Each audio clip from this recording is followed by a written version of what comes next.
سلام. من مهدی گروه هستم و باز با یه سایه روشن دیگه با مهدی نخل احمدی اومدیم با هم دیگه در مورد موضوعاتی که توی هفته گذشته ذهنمون رو مشغول کرد و درگیر کرده حرف بزنیم. یه خوردن در مورد دو تا ویدیو قبلی من یه حرفایی دارم میخوام بزنم. و مهدی سلام علیکم.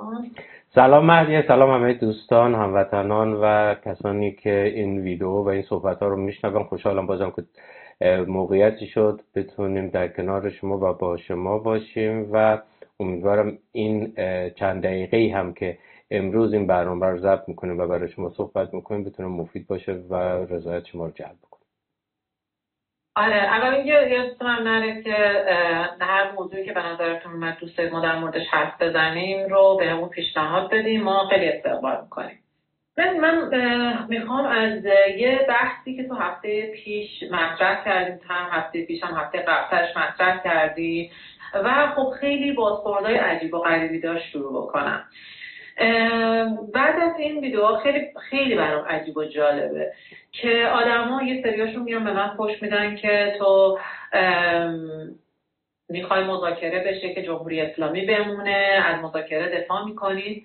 دقیقاً در زمان مشابه با همون ویدیو و با همون جمله ها همون حرفا یه سری آدم دیگه میگن که شما وطن فروشید، نمیخواید ایران روی آرامش رو ببینه، به خاطر همین انقدر دارید مخالفت میکنید با مذاکره. یعنی از یه ویدیو و از یک سری جملات پشت هم یه عده میگن تو موافق مذاکره، یه عده میگن تو مخالف مذاکره، یه عده میگن تو میخوای مذاکره پیروز بشه که جمهوری اسلامی بمونه، و یه سری دیگه میگن میخوای تو مذاکره شکست بخوره که مردم بدبخت‌تر بشن. این خیلی عجیبه. حالا هفته پیش من توی استوری من از یه سریال داشتم میدیدم، دارک، که حالا یه بار باید در مورد این حرف بزنیم، من خیلی دوست داشتم، یعنی اون تم فلسفی شد. بعد این توی سریال و از فالوورا پرسیدم که اینو دوست دارید، خوشتون اومده از این سریال یا نه. اکستریم تنفر و عشق بود سریال. یعنی یه سری همه نوشته بودن که اصلا سریال به قبل و بعد این تقسیم میشه، اصلا هیچی بهتر از این نیست دیگه، اگه اینو دیدی هیچ سریال دیگه خوشت نمیاد. سریال نوشته بودن که اصلا وقت هدر دادن، تباه‌آور، خیلی مزخرف بود و فلان. اما داشتم فکر میکردم که ما چقدر متفاوت میتونیم از یک چیز مشترک، یک چیز ثابت، اون یه دونه سریال گروه، یه ویدیو و یه سری هست، ولی یه سری میگن که تو این یه سری یه برداشتی میکنن، یه سری یه برداشتی دیگه میکنن. تو نظر در مورد این قضیه چیه؟ در مورد برداشتی که میتونن آدمو بکنن، اصلا به نظر این تفاوت وجود داره یا نه؟ مثلا ما واقعا دنیا فکر میکنن که خب مثلا هر یه دیگه یه چیز دیگه گفتم ما بریم یه جور دیگه نظر بدیم، ما یه نظر دیگه داشته باشیم، یا مثلا هر چی مثلا مهدی نخل احمدی من باش مخالفت کنم، حالا هر چیزی که هستش داره میگه مذاکره خوبه، من بگم بده، اگه میگه بده من بگم خوبه. تو چی فکر می‌کنی در مورد این قضیه؟ جالب بود. من فکر میکنم ما چند تا مسئله باید نگاه کنیم. یکی ما معمولا خیلی بحث کردن سالم رو به نظر ما خیلی یاد نگرفتیم. یعنی به قول من فازمونی هست که با فلانی حالا شاخمون با هم گیر میکنه یا از فلانی خوشم نمیاد، صد داستان هر چی میگه، هر نظری میده اشتباه هست، یا اگر از فلانی خوشم میاد حالا به هر دلیلی چیز هست، هر چی میگه احتمالاً خوبه. حالا شاید ریشه‌های تاریخی هم داره، من خیلی در جریانش نیستم. اما مسئله‌ای که ما فکر میکنم اشتباه کردن با خیانت کردن دو تا مقوله جداگانه هست. یعنی مثلا فرض کن ما همین الان بعد از چند دهه در رابطه که مصدق اشتباه کرد، خیانت کرد یا خدمت کرد، در مورد اینکه انقلاب 57 خیانت بود یا خدمت بود یا درست بود یا غلط بود، همچنان ما میشینیم حرف میزنیم و صحبت میکنیم و اختلاف نظر هست. برخی میگن کسایی که با مصدق بودن خائن بودن، برخی میگن اینا ملی بودن. سال 57 میگن کسایی که انقلاب کردن، بعضی میگن که اینا خائن بودن، بعضی میگن اینا مثلا یک روندی بوده که بعد اتفاق میافتاده. من فکر میکنم آدم ها این چیز رو دارن. حالا حتما کسانی هستن که عمدن خیانت میکنن، عمدن مثلا به دلایلی میان و یک سری صحبت ها و نظرات. همین الان شما مثلا در ایران ببین خیلی کسایی هستن که مثلا میبینی عمدن دارن برای که تحریم بر مردم ادامه داشته باشه و بتونن در واقع یک سفره که براشون پخش شده ادامه پیدا بکنن، دارن خیانت میکنن، حرفای میزنن، نظرهای میکنن که دارن خیانت میکنن. اما اینا رو بذاری کنار، این کسایی که منافع ندارن، به نظرم در بدترین حالت و منصفانش یه بگی کسانی هستند که ممکن در تحلیلشون اشتباه کنن. این انگ خیانت کردن به ایران و ایرانی و فلان اینا به نظرم این برمیگرده به یک سری در واقع همون یاد نداشتن، چیزی که ما نداریم متاسفانه، و سیاست و مداراگری که در مورد بله چون میتونید مثلا یک نفر با من بشین بگه آقا چرا این مذاکرات اگه به نتیجه درست تاکید میکنم، مثلا فرض کن به نفع مردم باشه بیشترش تا حاکمیت، چرا خوبه؟ ما میتونم بشم باهاش صحبت کنم. میتونه کسی بیاد بگه که مثلا فلان تو داری اشتباه میکنی، ولی کسی نمیتونه به من بگه یا نباید به من بگه خیانت کردی یا میکنی. کما این که اگه کسی الان بیاد به من بگه مثلا نه این مذاکره نباید به نتیجه برسه و با من صحبت بکنه، شاید من قانع نشم، میتونم منصفانه شی بگم تو داری اشتباه میکنی، نمیتونم بگم تو داری خیانت میکنی. و این مشکلی هست که در وجود ما. این دوگانه خدمت و خیانت توی تاریخ ایران خیلی تکرار شده، ولی خود وسیع‌تر از این شاید بشه گفتش که یه جور سفید و سیاه دیدنه. من اینجوری پادکستی گوش میدادم در مورد همین داستان دو قطبی سازی و اینا، بعد توی جامعه هایی که بر اساس اون چیزی ذهنی که داریم خیر و شر وجود داره، یعنی یک قطب خیر یک قطب شره، حاضر مثلا هیچ منطقی وجود نداره تو اون نگاه مذهبیه که در همه ادیان هم وجود داشته و داره که یه چیزی ما بینش نداره، یعنی تو یا یه خیری وجود داره یه شری وجود داره، چیز ما بینی وجود نداره و همینطوری هم در مورد بقیه چیزا ادامه پیدا میکنه، یعنی یا تو داره میره به سمت قطب خیر یا میره به سمت شر. مثلا همین الان میگن که اگر که طرفدار رضا پهلوی هستی یعنی طرفدار آزادی هستی، یعنی مخالف جمهوری اسلامی هستی. اگر مخالف پهلوی باشی آره دیگه، اگه مخالف پهلوی باشی دیگه نه ملی‌گرایی، نه ایران دوستی، نه وطن دوستی، نه دنبال آزادی هستی، نه به فکر مردم هستی. یعنی می‌بینی همه چیز میشه یک خیر مطلق و اونور میشه یک شر مطلق و این به نظرم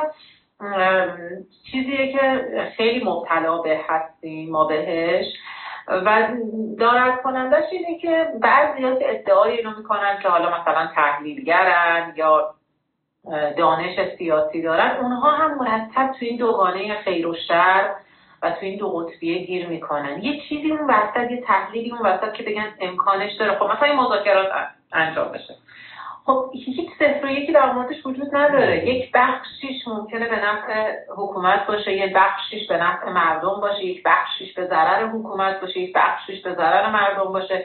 مذاکرات خوب پیش بره یه جریان یه چیز منافعی میتونه داشته باشه، مذاکرات بد پیش بره میتونه یه منافع دیگه ای داشته باشه، بلند مدت داره کوتاه مدت داره. یعنی میتونید اینقدر ساده نیست. من میخوام اینو بگم که ما به خاطر اینکه یک کم مسائل رو ساده بکنیم و نریم توی داستان و پیچیدگی های داستان، خیلی اوقات میگیم خب همین سادهش کنیم بگیم که این مثبت، این منفی، این خوب، این بد، این شر، اون خیر. حالا من یک چیز من اجازه میخوام بگم بهت.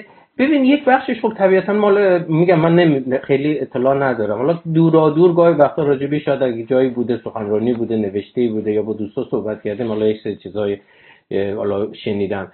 بخشش حالا توی فرهنگ ما به دلایل تاریخی وجود داشته، بخش عمده شاید همین جمهوری اسلامی بوده که با همین در واقع خیر و شر، سیاه و سفید و در واقع نیک و در واقع شر اینا آمد این فضا رو برای ما درست کرد.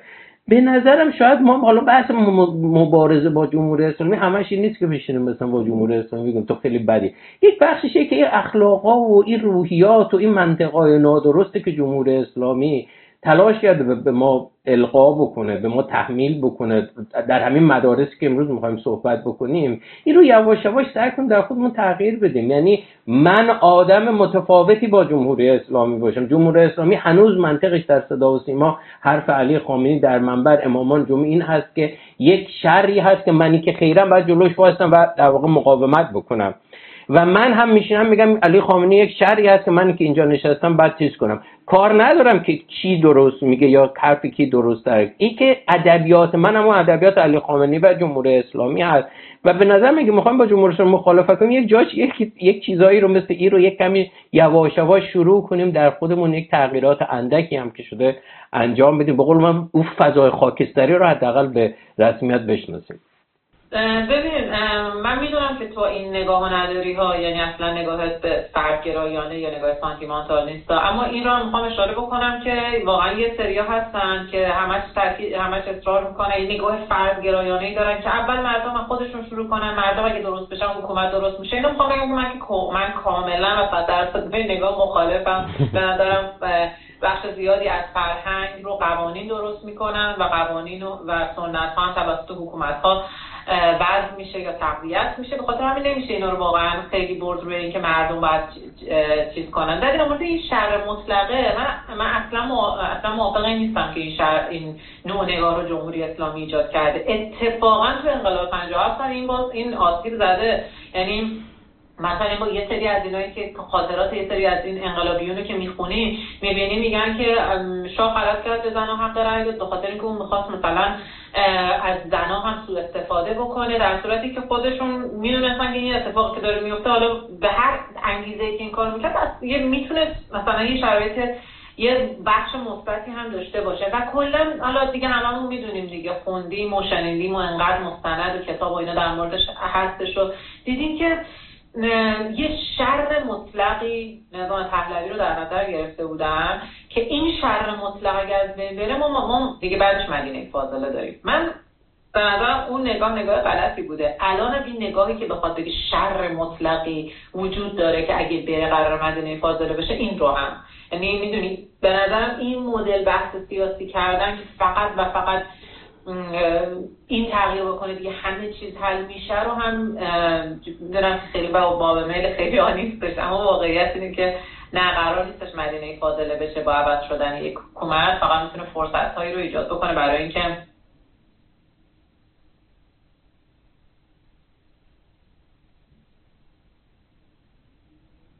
خلاصه که میخوام بگم که این نوع نگاره باعث میشه که ما پیچیدگی‌های تحلیل سیاسی رو نبینیم. میدونم که جامعه ترجیح میده که بعضی چیزا خیلی ساده‌تر بهش گفته بشه و خب خیلی تحلیلگرا و روزنامه‌نگارا میافتن تو دام این قضیه که خب ما هر چیزی رو ساده‌تر بکنیم، دو قطبی توضیح بدیم، شر و خیر توضیح بدیم، سیاسی بکنیم، مخاطب بیشتر لذت ببره.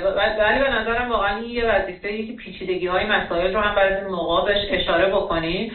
و حالا بحث از اینجوری شروع کردیم که طبق معمول پشت برای که مذاکره خوبه یا مذاکره بده، ولی میخوام بگم که یه چیزی که اینا میگن، حالا تو نظرت بگو، یه چیزی که هم مدتی دارن میگن که خب دیگه مذاکره باعث شد که اپوزیسیون خلع اصطلاح بشه و اپوزیسیون جمهوری اسلامی دیگه خلع اصطلاح بعد مذاکره. به نظرم دو تا گروه روی این قضیه خیلی دارن مانور میدن. یکی سلطنت طلبها هستن که میخوان بگن که دیگه مذاکره شد چون نگاهشون به خارج از کشور بوده کلا دیگه. یکی از اصلاح طلبها هم که فکر میکنن الان دیگه فتح الفتوح کردن، همه چی هم میخوان بزنن به حساب پزشکیان. یعنی ما شدیم زنگ زیرین آسیا. بیسریا میگن که یعنی میدونی یه جور ناامید کردن مردمه. از این ور بگن که خب دیگه مذاکره شد پس دیگه مردم هیچ کاری نمیتونن بکنن، از اون ورم بگن که خب دیگه مذاکره شد پس دیگه همه خواسته ها برطرف شد و همه مطالبات برطرف شد. من این دوتا نگاه رو باهاش مشکل دارم که به نظرم حالا دیرفت بحث اولیه‌مون نبود، ولی تو چی فکر میکنی؟ تو فکر میکنی که چه تشابهی بین این دوتا رویکرد وجود داره؟ اونهایی که میگن که خب دیگه مذاکره شد، اپوزیسیون خلع اصطلاح شد، که هم اصلاح طلبها میگن هم سلطنت طلبها این حرفو میزنن. تو چی فکر میکنی در موردش؟ ببین این که در رابطه با مذاکره حالا قبلا گفتیم، من به نظرم میاد هنوزم روی حرفم هستم که تا زمانی که علی خامنه‌ای زنده هست ما نمیتونیم انتظار داشته باشیم که جمهوری اسلامی بتونه یک توافقی با آمریکا که پایدار باشه داشته باشه و ممکنه یک توافقای کوتاه مدت موقتی با یک دستاوردهای مشخصی که حتما به نفع نظام هست نه مردم. ایجاد خواهد شد. اما این توافق در واقع یک توافق پایدار دراز مدت نخواهد بود، چون لازمه یک توافقی است که جمهوری اسلامی پوست اندازی و تغییر هویت جدی بده، یک به قول فرمون رو خیلی به چرخونه که بعید میدونم در قد قامت علی خامنه‌ای و اون مختصاتی که الان داره و الان تو وضعیتی که هست بتونه یا بخواد همچی کاری بکنه.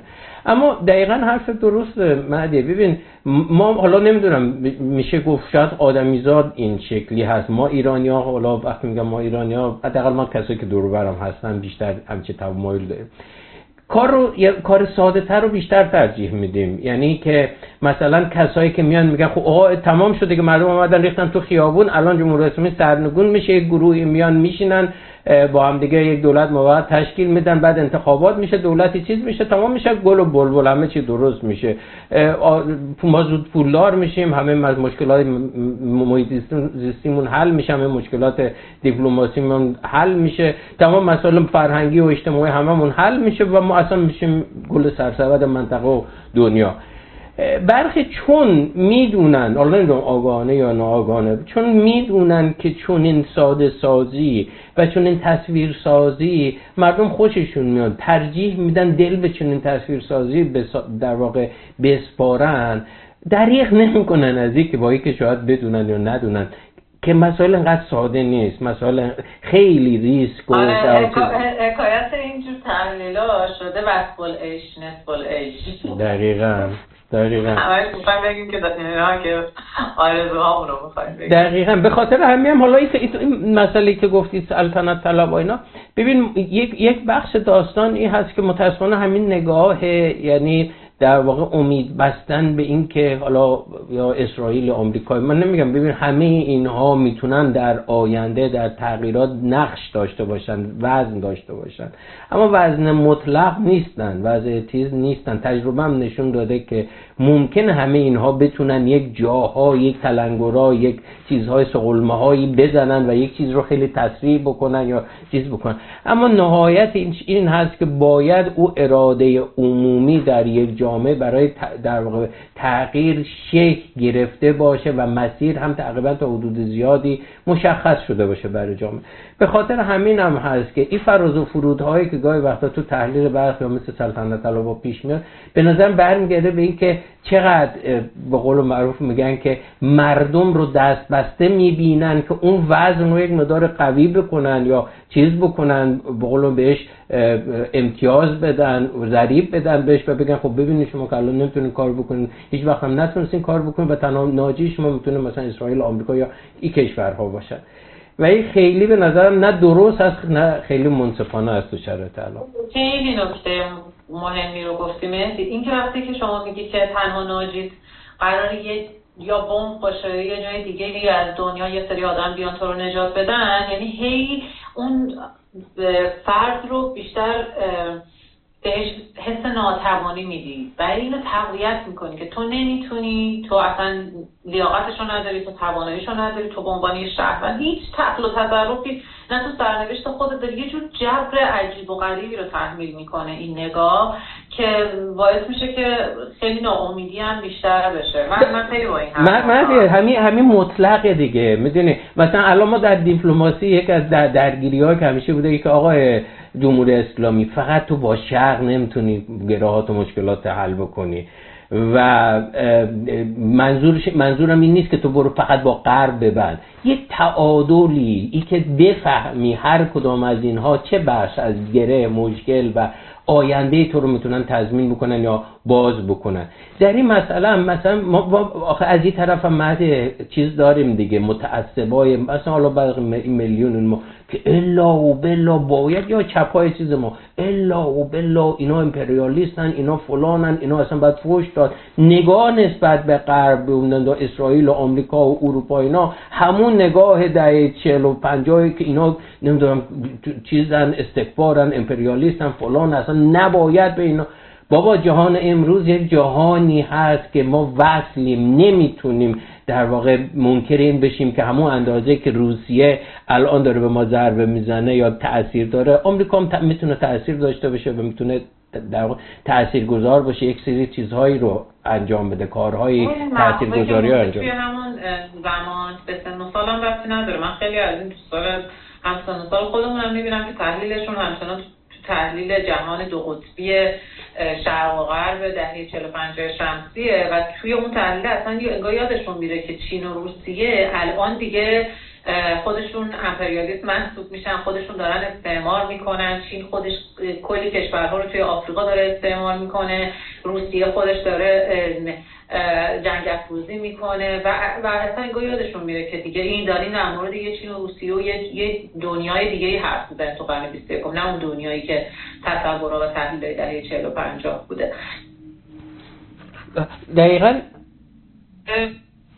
و شنبه پیش رو هم باز خوب پیش بره و نتیجهش این باشه که مردم ایران قدرت نمایی کنن، جمهوری اسلامی بیشتر از قبل ضعیف بشه، احساس شکست بکنه، باور کنه شکست رو، چون به نظر من واقعا هیچ شکستی از این بزرگتر نبوده برای جمهوری اسلامی. یعنی هر جوری فکر میکنم ویدیوهای خامنه‌ای رو وقتی که میبینم کنار هم دیگه که داره میگه که این گاو 9 من شیرده، هفته پیش خیلی وایرال شده بود، این گاو 9 من شیرده عربستان سعودی فلان فلان شده است، بعد یه دفعه میبینی که با فاصله چند ساله ویدیو ازش میاد بیرون که ما باید با هم برادران هم ایمان مسلمان خودمون مثلا اشتراکاتمون رو حفظ بکنیم و فلان. یعنی دقیقاً تو یک نقطه در یک جا نشسته و همون حرفا رو زده. بعد این حرفا رو این چه چیز غیر از شکست ایدئولوژیکه، این چه چیز غیر از شکست جمهوری اسلامی و رهبرش خامنه‌ایه. یا وقتی میاد و بلند با هزار جور سخنرانی میگن که ما با قاتل سلیمانی حاضر نیستیم که مذاکره بکنیم، بعد میان و با همون آدم مذاکره میکنن. چه چیزی میتونه معنیش چه چیزی هست غیر از اینکه ما شکست خوردیم در سیاست‌های منطقه‌ای بین المللی، شکست خوردیم در داخل هم که دیگه اصلا نمیگم که چه پدری جمهوری اسلامی در اومد و چجوری شکست خورده که مجبور شده برگرده به سیاست‌های اوایل دهه 60 و الان دوباره معلم پرورشی ها و پلیس و آخوندا رو زیاد بکنه تو مدرسه ها. خیلی چیز عجیب غریبیه ها. هفته پیش من داشتم خبر رو میخوندم و یکی دو روز بحث این که پلیس بره داخل مدارس و آخوندا رو زیاد بکنه، انگار که مثلا تا الان آموزش و پرورش سکولار داشتیم تو همه این سالها، حالا الان به این نتیجه رسیدن که خب دیگه آموزش پرورش سکولار بسته، بیایم معلم پرورشی و یه سری آخوند و پلیس و اینا رو ببریم توی دانشگاه. تو توجه کردی به این خبری که این چند روز بود در مورد هم حالا پلیس هم آخوند هم معلم‌های پرورشی رو بیشتر کردن؟ آره حالا یک بخش داستانی که به نظرم مد یک پکیجی هست که معمولا وقت حکومت‌ها در نقطه یا در موضع ضعف هستن یا احساس شکست میکنن، این پکیج رو ارائه میدن، اعدام‌ها رو زیاد میکنن، افزایش چیز میکنن، به قولون فشارهای اجتماعی رو افزایش میدن و به قولون یک جورای افراطی شروع میکنن به تاکید کردن بر اون مواضع به قولون معروف میگن اعتقادی و سیاسی و چیز خودشون در داخل، برای اینکه بخوان یک جور به قول معروف اون ضعفی که در خارج دارن یا به قول اون وادادگی در خارج دارن در واقع انجام میدن یا موضوعی که گرفتن اون رو پوشش بدن. وزیر آموزش حالا این یکم به نظرم چیز هست، برمیگرده به پزشکیان، دولت وفاق و یک قرار بوده یک عده یک در واقع جمع شلغم شوروایی دور هم جمع شه که مثلا اینا وفاق بشن. وزیر آموزش و پرورش هم برادر رئیس اطلاعات سپاه هست یا نمیدونم فرمانده اطلاعات سپاه، یک از اینا هست دیگه. خب کسی هست که از وقتی آمده چندین بار مواضع خیلی خفن گرفته که ما چیز هستیم و نمیدونم سرباز ولایت هستیم و یک چند جا در مورد بحث‌های پرورشی صحبت کرد، تا آخر موضعش هم همین بود که من سرباز آقای رادان هستم و این چیزهایی هم که انجام داد. بخشش به نظرم همین در واقع احساس حقارتی هست که اینها به خاطر این وضعیت که در خارج پیدا کردن میخوان یک مقداری خودشون رو، یعنی به جامعه اصطلاحاً هم چیز معمول که آقا فکر نکنیم ما اگه اونجا وادادیم یا چیز شدیم در مقابل شما قرار اتفاقا ما بدتر هم میخوایم بکنیم، اعدام‌ها رو زیاد میکنیم، مسئله حجاب رو از الان خیلی بدتر میکنیم، چیز میکنیم و گیرشون هم من نمیفهمم، یعنی هنوزم واقعا نفهمیدم گیرشون هم خانوما هستن. یعنی وقتی میگی خانم همون دختر دبستانی که به قول معروف هنوز هیچی نمیدونه، هیچی هنوزم متوجه نیست، گیرشون حتی همین هم هست که برن و به قول معروف میگن با این مسئله ای رو به قول در نطفه یک شرایط درست بکنن که این دختر این بچه جوری بالا بیاد که مد نظر خود. چه مشکلی اینا با خانوما دارن؟ چه مشکلی با حجاب دارن؟ زن در واقع یک جور ویترین محسوب میشه واسه جمهوری اسلامی و از روز اول شما ببین یه حکومتی تغییر میکنه، یه حکومت یه انقلابی شکل میگیره و رهبر ایدئولوژیک اون حکومت اولین چیزی که تغییر میده میگه خب دیگه قانون خانواده رو عوض بکنید، دیگه قرار نیست زن رو بتونن مثلا جدا بشن، سفر برن، فلان کنن، حجاب باید زن داشته باشن. سخنرانی های خشن میکنه که تو شمال اگه قرار باشه با لخت برن مردم خودشون میدونی، یعنی اصلا خیلی عجیبه که توی معمولا سخنرانی های یا کتابایی که رهبرای انقلاب‌ها نوشتن رو وقتی میخونی و میبینی و گوش میدی میبینی که در مورد اون کنه قضیه و اون چیزی که خیلی براشون مهمه حرف میزنن. مثلا مرتب در مورد امپریالیسم حرف میزنن یا انقلاب یا این انقلاب‌ها و کودتاهایی که تو آمریکای لاتین بود. سخنرانی‌ها همه در مورد چپ‌ها بود و در مورد اینکه کمونیست‌ها می‌خوان کار کنن. حتی می‌بینی یه حکومتی میاد روی کار که اولین و مهمترین چیزی که رهبرش داره در مورد اون حرف میزنه بعد از انقلاب در مورد زن، پوشش زن، بدن زن، حق زنه. این نشون میده که چه دشمنی عظیم ریشه‌داری وجود داره. ولی خب این دشمنی عظیم ریشه‌دار فقط به خمینی و فقط به جمهوری اسلامی بر نمیگرده. من همچین باوری دارم، میتونه غلط باشه، میتونن خیلی هم باهاش مخالف باشن. من معتقدم اساسا نمیخوام بگم اسلام، بلکه به باور من دین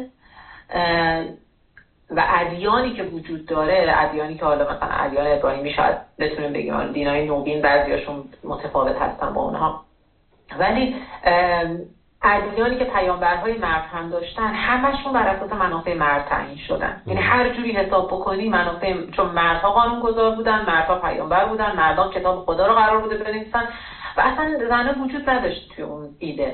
بعدم که سمبل گناه بوده دیگه، زن همیشه سمبل گناه بوده، اینجا سمبل گناه هستش همچنان تو جمهوری اسلامی و اینجوری که میخوان کنترلش بکنن. یه جوری این گناه رو، این که قراره همش خودش باعث گناه بشه، یه جوری کنترل بکنه. من یک سوال ببخشید من یه سوال بپرسم. ببین چیز من اینه، حالا چیز در ذهن من یا سوال من این هست که ببین جمهوری اسلامی علی خامنه‌ای چند دهه از مرگ بر آمریکا، مرگ بر اسرائیل، ما با اینا توافق نمی‌کنیم، ما با اینا مذاکره نمی‌کنیم. داستان یک مقداری که تغییر کرد، مسئله در واقع تهدید جدی شد، مذاکره هم کردن، توافق هم احتمالاً خواهند کرد، هر کاری هم که بخوای احتمالاً برای آقای ترامپ خواهند کرد. خب مسئله‌ای که آیا مسئله زنان هنوز برای جمهوری اسلامی یک تهدید جدی که بقایش رو یا چیز میدونی چی میگم نشده که بخواد کوتاه بیاد؟ یعنی نگاه کن یک جاهای نوسانی کوتاه میاد، بعد دوباره یک کم که دفعه باز میبینی با شروع میکنه به قربون خیلی چکشی برخورد کردن با خانوما. داره سعی میکنه چکشی بیاد، اما حساب اینم بکن که آیا موقعیت و رویکردی که جمهوری اسلامی الان به زنان داره شبیه دهه 60، شبیه دهه 70، شبیه دهه 80، شبیه حتی دهه 90 هست نیست. یعنی الان میان چند وقت پیش رئیس پلیس مصاحبه کرده و زنان باید روسری داشته باشن.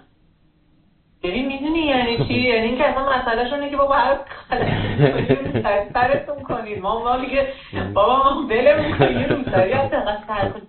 خیلی اون مصاحبه‌ای که کرده بوده، اصلا من هر بار که مصاحبه رو گوش میدادم دلم حال میومد که اینا باید یه جایی توی این مایه ها که دیگه فقط دماغتون پیدا باشه، فقط صورتتون گردی صورت، فقط دستتون فلان، اون میزان خشونت تو تمام اون سالها من بارها فقط گشته شد. مثلا من یه فاز مانتوی کوتاه چیه تا بالا ادامه قشنگ این یادمه زمان عجیب غریبی هم مثلا سال 94 95 غنا میگه که یه روسری سرتون باشه.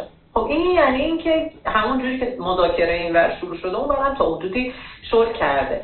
یه چیزی هم سر مذاکره با آمریکا هم سر مسئله حجاب، به نظر من این دوتا خیلی چیزای مهمیه واسه جمهوری اسلامی. هر دوشون از اولین روزهای بعد از انقلاب تو شعارها بوده. یعنی هم مسئله زمان هم مسئله مقابله با آمریکا و اسرائیل. یه چیزی به ذهن من میرسه که نگرانی جمهوری اسلامی بوده و هست، اونم اینه که خب ما یه طرفدارهایی داریم که اون طرفدارهای ما به خاطر این روی کرده ما و این ایدئولوژی ما و این دشمنی ما با آمریکا و دشمنی ما با آزادی همچنان پامنبر ما میان، همچنان پاکار انقلاب هستن، همچنان بچه ارزشی هستن که دارن از من دفاع میکنن، من نظام. حالا اگر که من و همینان که میان تو خیابون موقع جنبش زندگی آزادی پاتون میدیم دستشونو، میان مردم رو میزنن و سرکوب میکنن. حالا اگه من جمهوری اسلامی بیام مذاکره بکنم یا من جمهوری اسلامی بیام مسئله حجاب رو آزاد بکنم، اونا رو از دست میدم. آیا اونا رو از دست بدم میتونم ادامه حیات بدم یا نه؟ به نظر من این بزرگترین و مهمترین سوال پیش روی جمهوری اسلامی هست که چطور میتونه این رو حل بکنه. این من به نظرم مهمترین سواله.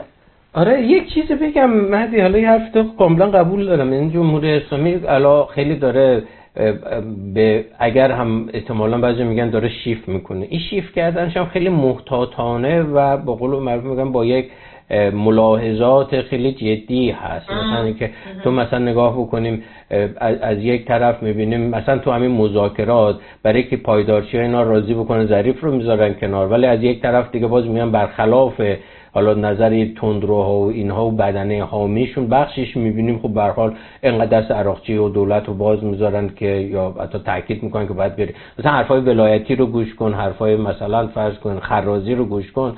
اینا خب عملا دارن به نمایندگی از علی خامنه‌ای میگن آقا بریم پشتتون گرم باشه، ما آقای خامنه‌ای و بیت پشت سر شما هستن.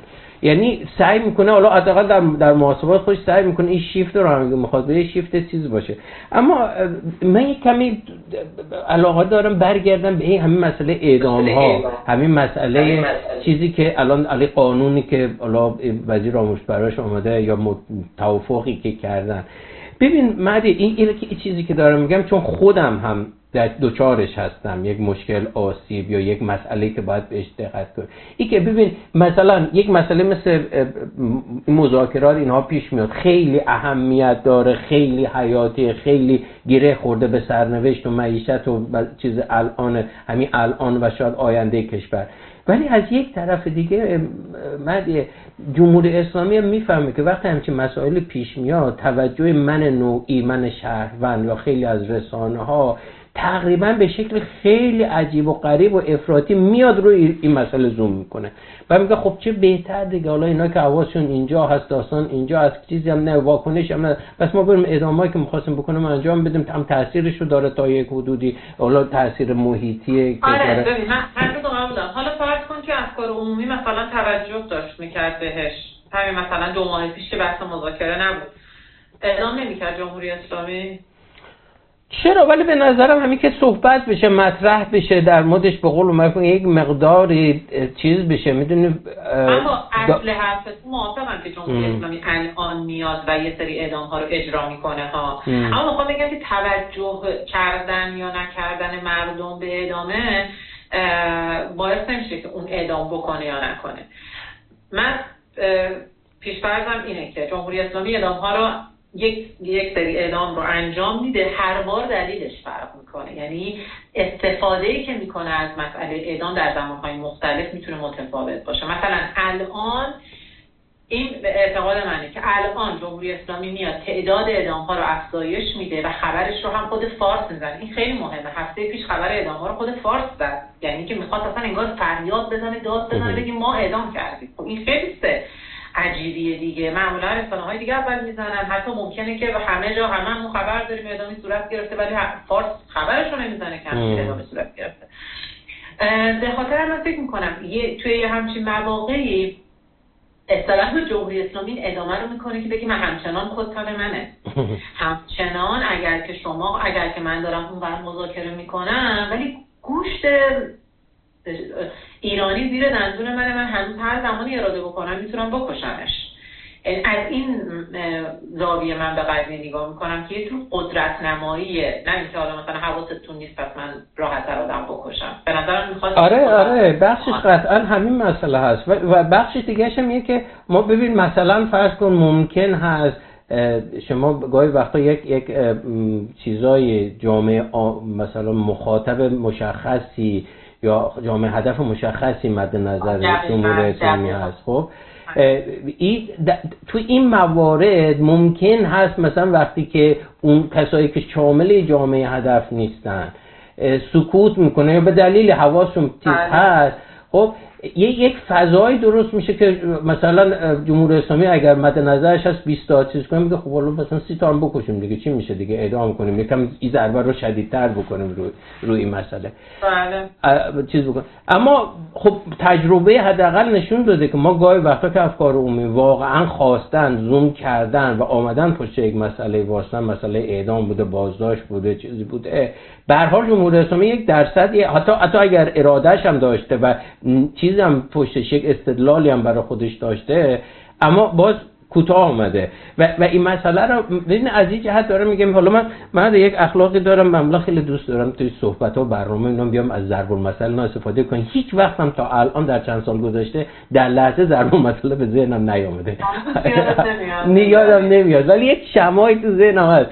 این که من یک چند وقت قبل یک خاطره از یکی می‌خوندم که میگفت آقا مثلا نمیدونم یک جای قدرتی بود، حکومت بود، دولتی بود، اول آمد فلانی‌ها رو کش، همه ساکت موندن، بعد فلانی‌ها رو کش، همه ساکت موندن، بعد نهایتاً رسید به رو سر وقت خودشون، نوبت خودشون رسید.